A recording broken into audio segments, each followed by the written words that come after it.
Jadi kalau kita berbicara soal masalah kebenaran baru sekarang itu bisa mengalahkan yang namanya kebenaran objektif. Banyak narasi-narasi yang dibangun di media sosial yang dengan cerita yang indah sehingga masyarakat itu menyimpulkan bahwa itu benar. Bahkan bisa jadi kesalahan yang terorganisir secara bagus disebarluaskan secara masif, secara kontinu terus-menerus akan menjadikan persepsi di masyarakat itu sebagai suatu kebenaran. Yang ini tentu harus kita sikapi dengan bijak oleh kita sekalian sebagai hamba yang beriman.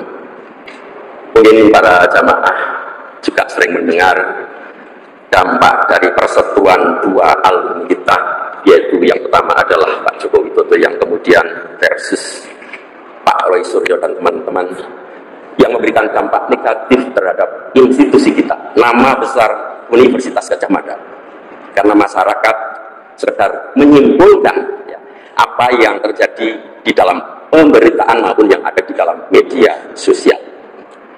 Sebagaimana diperintahkan di dalam surat Al-Hujurat ayat 6, perintahkan di dalam Al-Quran sendiri menyikapi hal-hal yang terkait dengan itu semua.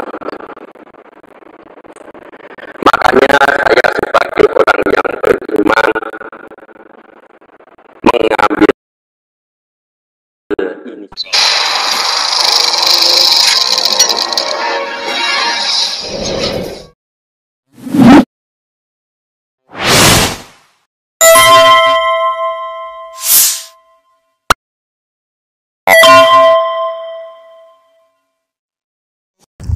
Assalamualaikum warahmatullahi wabarakatuh, sobat RH sekalian.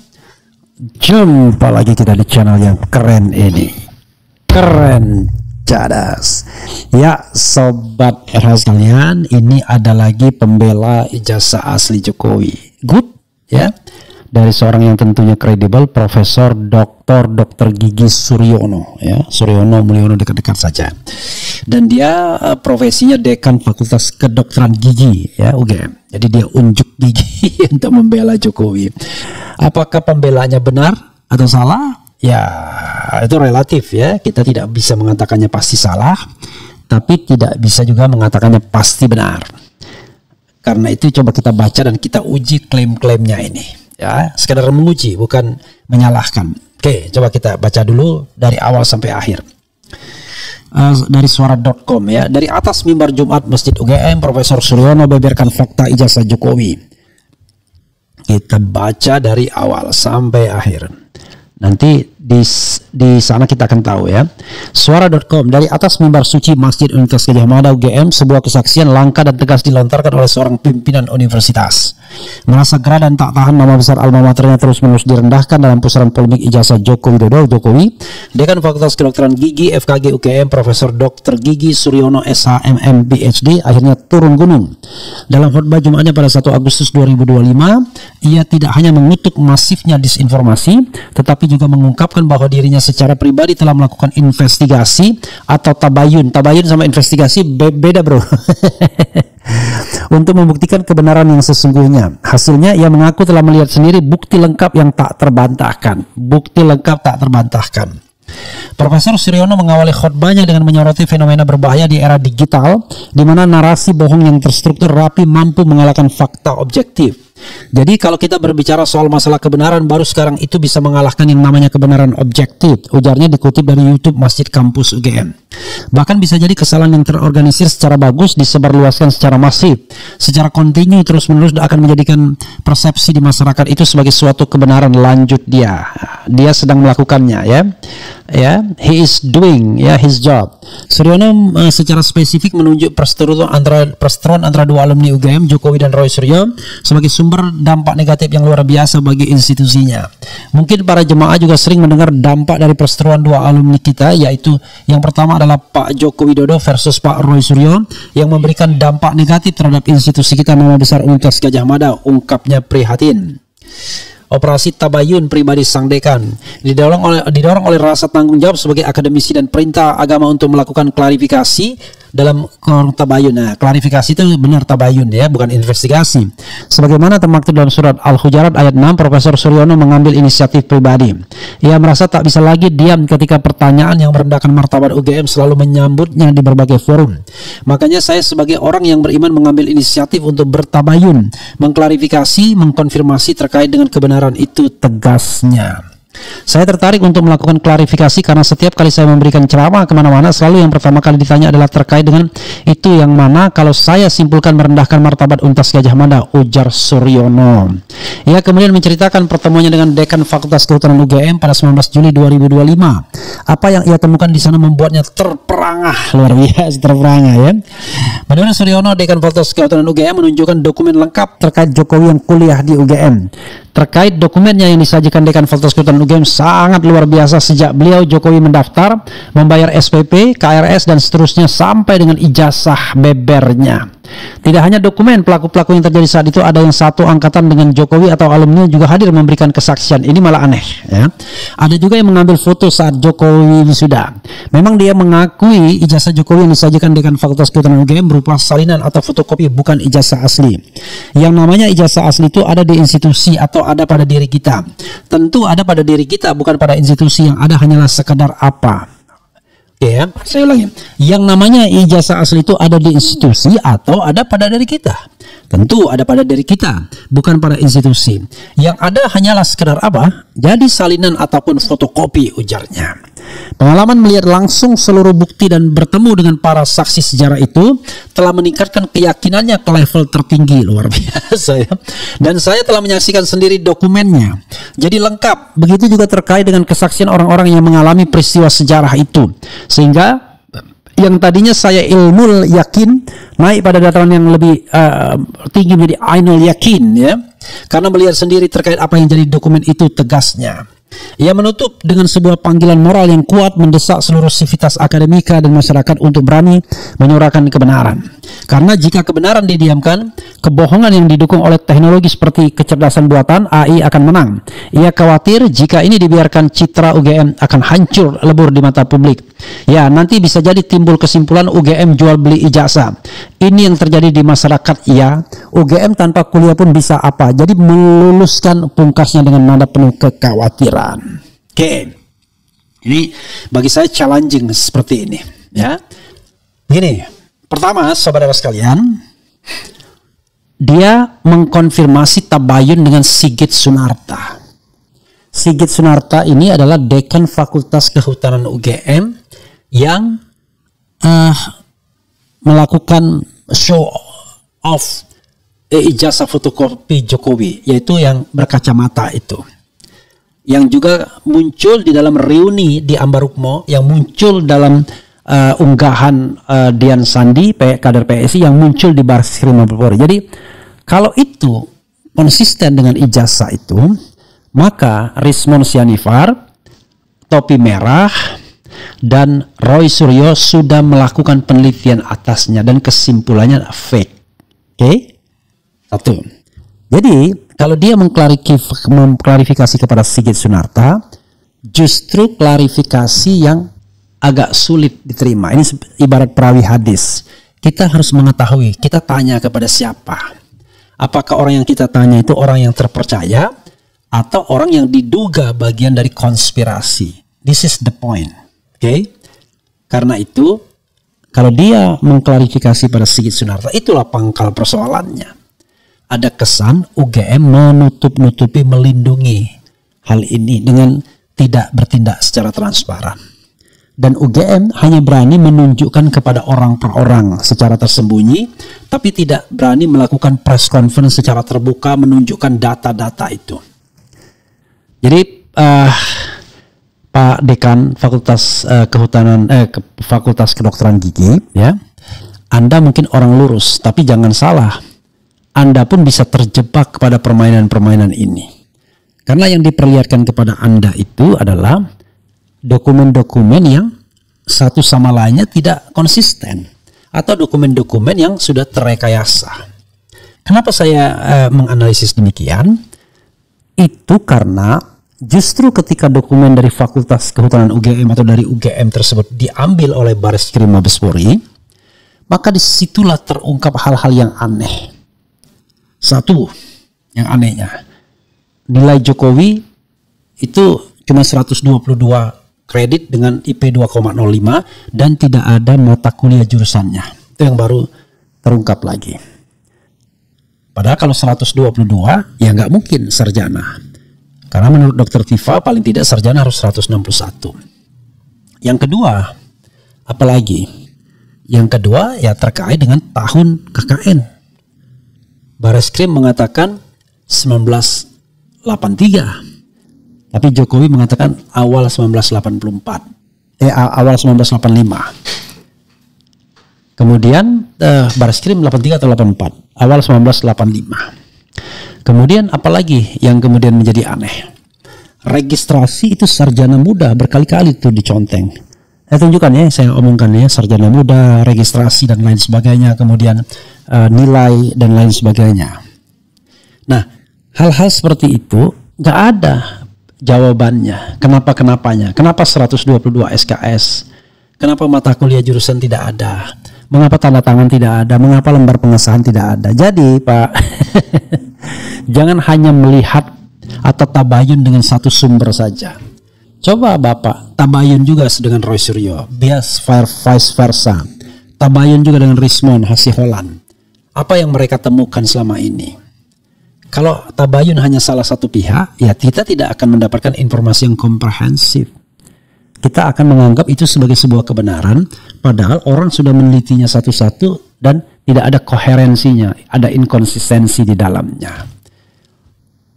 Ijazah Jokowi yang fotokopi, ya, yang ada terlipat itu, yang juga disertakan, sudah diteliti juga, dibandingkan dengan ijazah lainnya, tidak identik. Jadi, sobat era sekalian, kita kemudian melihat, ya, tidak dengan ilmu pengetahuan, data-data yang disajikan kepada kita oleh orang yang kita tidak bisa percaya kredibilitasnya lagi. Kita anggap bagian dari konspirasi itu, ya. Coba lihat tuh, registrasinya sarjana muda. Padahal ini adalah dokumen-dokumen yang disampaikan oleh Bareskrim atau Dirtipidum pada tanggal 22 Mei. Ini nggak bisa kita kemudian ujuk-ujuk melihat dengan satu sumber, tidak punya pengetahuan apa-apa, tidak melihat ini secara komprehensif, kemudian ada orang-orang yang dihadirkan. Justru ketika profesor ini melakukan klarifikasi dan tiba-tiba ada orang-orang yang hadir, penyaksi-penyaksi yang tim hore-horenya, itu malah kita tambah bertanya. Kalau benar ngapain pakai tim hore-hore? Tunjukkan aja apa adanya. Ya kan? Tidak perlu pakai tim hore-hore. Sampai sekarang ijazahnya pun tidak berani dalam bentuk yang berwarna itu ditampilkan. Jadi kalau dia seolah-olah bahwa kebohongan dianggap bahwa ini kalimat terakhirnya ya, seolah Roy Suryo bohong, rasanya enggak juga Pak ya, Profesor ya. Coba ini, ia menutup dengan sebuah panggilan moral yang kuat, mendesak seluruh sivitas akademika dan masyarakat untuk berani menyuarakan kebenaran. Justru keberanian menyuarakan kebenaran itu ada pada mereka yang berani mengatakan ijazah Jokowi palsu. Karena disitulah konsekuensinya Pak. Kalau Bapak bilang ijazah Jokowi asli, nggak ada konsekuensinya apa-apa. Walaupun barangkali belum tentu itu benar. Tapi coba kalau Bapak di mimbar mengatakan ijazah Jokowi palsu, bisa diadukan Bapak. Ya kan?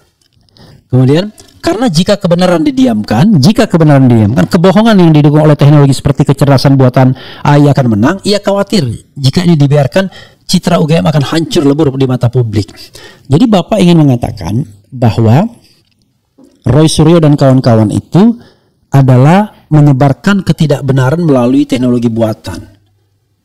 Wah, coba kita bandingkan jadi secara ilmiah. Jadi jangan ngambil langsung kesimpulan. Saya tidak mengatakan Roy Suryo pasti benar, tapi tidak juga mengatakan Bapak pasti benar. Yang saya katakan, coba Bapak tabayun dua-duanya dan bandingkan. Bandingkan informasi dari Fakultas Kehutanan, bandingkan dari informasi yang ditemukan oleh Roy Suryo dan kawan-kawan, hasil analisisnya terhadap data-data yang disajikan oleh Bareskrim. Jangan-jangan Bapak lebih akan terperangah ke sana. Jadi please, ayo kita sama-sama tabayun. Jadi jangan seperti laku orang-orang yang kerjanya cuma tidak mau mencari kebenaran, tapi cuma ingin memenjarakan saja. Setiap hari mengancam penjara dan lain sebagainya. Ini Roy Suryo dan Risman sudah suram mukanya. Ini kan kacau. Kita tidak cari lagi kebenaran, tapi mencari pembenaran. Begitu Pak ya, saya berharap ini didengarkan. Jangan sampai seperti Profesor Sigit, ya kan? Profesor Kuncoro ketika di Desa Rismon malah kelabakan. Mengatakan, Bapak pernah lihat apa enggak? Akhirnya dia mengaku dia enggak pernah lihat juga. Apakah Bapak lihat misalnya dokumennya itu, skripsinya? Bapak lihat enggak? Profesor lihat enggak skripsinya itu dan lain sebagainya. Jadi jangan sampai kemudian justru ya profesor sendiri yang terlibat dalam memberitakan ketidakbenaran. Gitu. Jadi marilah kita sama-sama melakukan investigasi. Ya, tidak hanya sekedar tabayun kepada orang yang barangkali kredibilitas publiknya sudah patut diragukan karena tadi part of the power, bagian dari kekuasaan. Ingat, kasus ini meledak lagi pada tahun 2022 dan at that time the dean was Sigit Sunarta juga sampai saat ini. Begitu ya. Oke. Ini ada bupati, ada ini ya. Coba kita lihat ya. Komentar sobat RH sekalian. Oke, coba kita bacakan ya. Jangan khawatir ya. Diamnya UGM itu malah membuat semakin palsu ijazahnya. Kemudian channel yang bagus. Kalau pendukung Roy CS pasti nggak percaya. Keluarganya jadi taruhan dunia akhirat. Hadir lagi channel yang bagus tapi jangan jelekin orang. Lah, kowe dipecat makanya nggak yakin Run. Sakit hati ya Run. Tagok Maheza ya. Sekali aja gok ya. Kemudian menjual agama. Gibran kunjungi Pak Trisno. Prof cuma omon-omon. Uji klaim dan itu di pengadilan akan membuka pintu masuk percaya atau tidak percaya. Kemudian Profesor Tremul. Kemudian omong apa sih nih Ustadz? Oh dokter gigi kok bernarasi doang tanpa harus menjelekkan dengan ilmiah. Mulai dengan narasi kotor dan mempergunakan firman Tuhan. Saya ragu apa yang disampaikan profesor ini. Negeri agamis cenderung tinggi perilaku korupsinya, mendiamkan termasuk berdosa. Sungguh tidak tahu malu soal ijazah di bawah di khotbah Jumat. Negara breaking news. Abraham Samad mantan ketua KPK dikriminalisasi oleh polisi atas permintaan Jokowi. Itu kita jangan langsung gitu ya. Tidak boleh menuduh dan menuding, tetapi kita harus bernarasi secara logis juga. Jangan tiba-tiba kita dikatakan bahwa oh saya sudah mendapatkan, saya sudah tabayun. Itu sama dengan orang yang mengklaim saya tahu betul karena saya udah ngomong sama dia. Lah, kalau ngomong sama seseorang yang belum tentu kredibilitasnya kita percaya, itu sama saja nilainya 0 gitu ya. Ada juga Termul yang berperan sebagai khotib benar-benar sistematis dan terorganisis para Termul. Kemudian anak-anak almarhum Profesor Ahmad Sumitro tidak mempercayai tanda tangan bapaknya di dokumen yang disebut skripsi Jokowi. Ya itulah. Bisa jadi dokumennya baru dibikin, nyata dan terang benderang banyak tokoh yang dikriminalisasi. Kemudian kasihan sang profesor termakan kebohongan Mulyono. Waduh, memberikan keterangan lewat mimbar di masjid nggak bahaya tah. Kemudian di zaman edan begini setan pun bisa jadi ulama. Jangan begitu dong. Hati-hati umat Islam, tolak profesional ini untuk khutbah di masjid-masjid. Ya nggak setuju saya. Kita gini, kita harus saling bertabayun lah, saling mengklarifikasi. Jadi jangan satu pihak saja ya, Pak Profesor Suryono ya. Suryono, engkau. Bapak itu sudah lihat unggahan Sandi dan sudah tidak dibantah oleh Pak Jokowi. Berarti itulah ijazah asli yang penuh kontroversi untuk diperdebatkan. Gitu. terperangah KKN-nya 2 kali 83 dan 85 saking aslinya. Dari mimbar Jumat ke komisaris atau dirjen, Pak, kalau berbohong di dalam masjid dan di depan mimbar sholat Jumat bahaya loh, Pak. Maaf, saya tidak percaya ijazahnya asli. Gus Nur jadi di penjara tanpa ijazah asli ditunjukkan. Jemaah salat Jumat bisa meninggalkan masjid kalau masjid dibuat untuk klarifikasi sesuatu yang belum tentu benar. Jamaah akan digiring ke kesesatan. Pas Khozinuddin bahas ijazah, Jokowi pas khutbah juga diam baik nih channel. Tahu nggak ngelihat kelompoknya sendiri. Saya tidak tahu ya. Sebenarnya yang saya persoalkan, saya kan tidak melarang dia untuk berkhutbah Jumat, apapun materinya itu kebebasan dia, ya. Kan saya tidak melarang. Yang saya permasalahkan adalah tabayunnya, bukan khutbah Jumatnya. Ada yang salah ya. Yang saya permasalahkan tabayunnya. Dia mengatakan dia tabayun kepada Sigit Sunarta. Padahal Sigit Sunarta inilah salah satu diduga aktor dalam tanda kutip dalam karut marut ijazah ini, kan begitu. Jadi kalau dia kemudian konfirmasi atau klarifikasi dengan Sigit Sunarta, maka inilah orang yang kemudian ditantang oleh Rismon untuk menunjukkan paling tidak skripsi asli Jokowi yang sekarang di kehutanan sudah disembunyikan, kan begitu. Jadi salah Anda kalau mengatakan saya melarang sholat Jumat. Enggak, itu kebebasan bagi saya. Tetapi saya hanya ingin beradu logika dengan mengatakan saya sudah ainul yakin dengan melihat sendiri dokumennya. Itu yang saya permasalahkan ya. Kemudian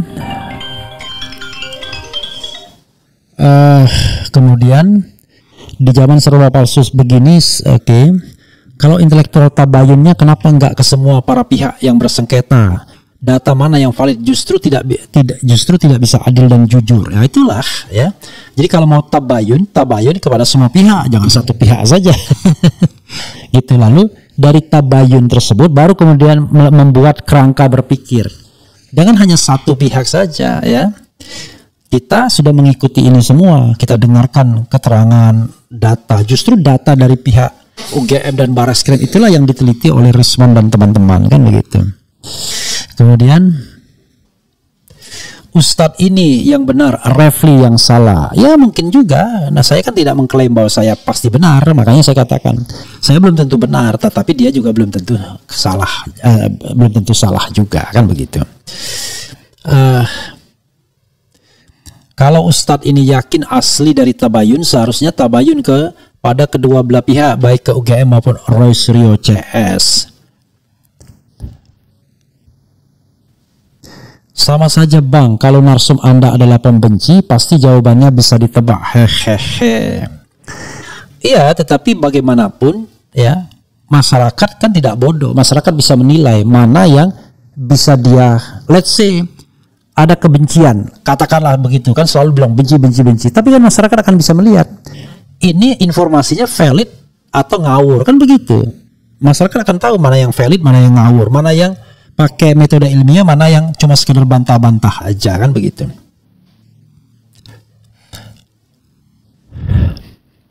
Kemudian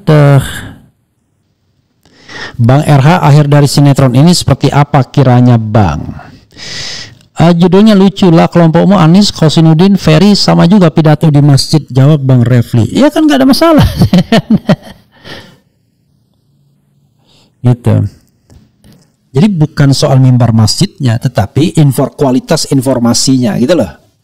Sekali lagi, yang saya permasalahkan adalah kualitas informasi yang dia sampaikan.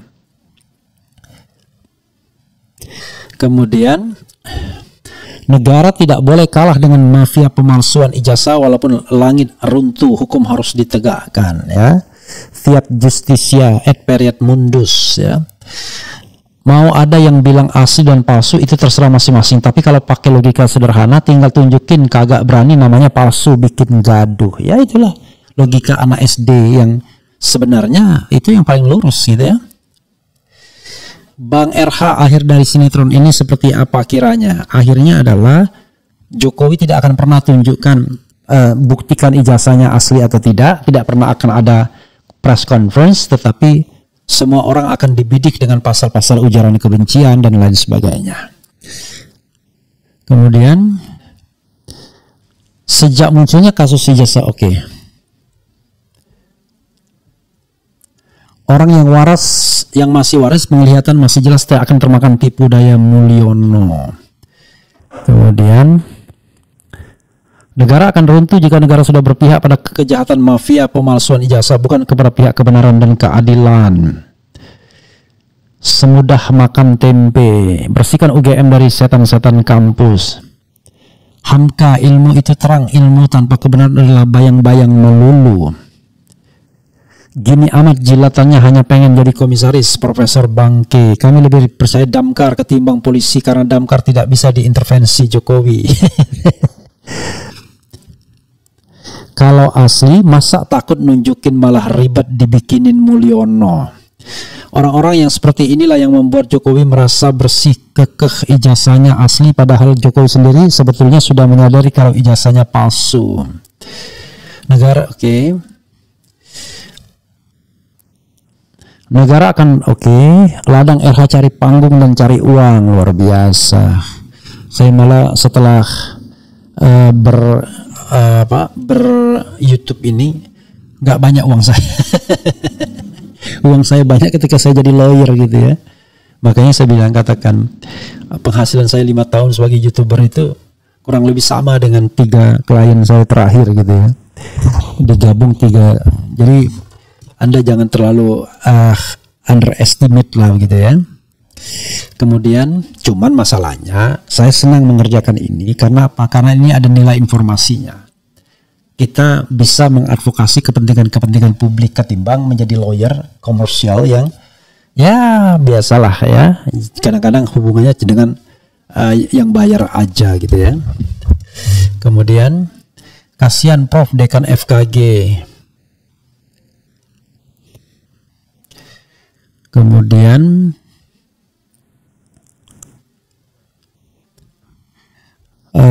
apalagi ya. Jadi sobat era sekalian ya, kualitas informasinya itu yang harus kita persoalkan, bukan pada di mana dia ngomong. Jadi saya nggak terlalu peduli dia ngomong di mimbar masjid dan lain sebagainya ya.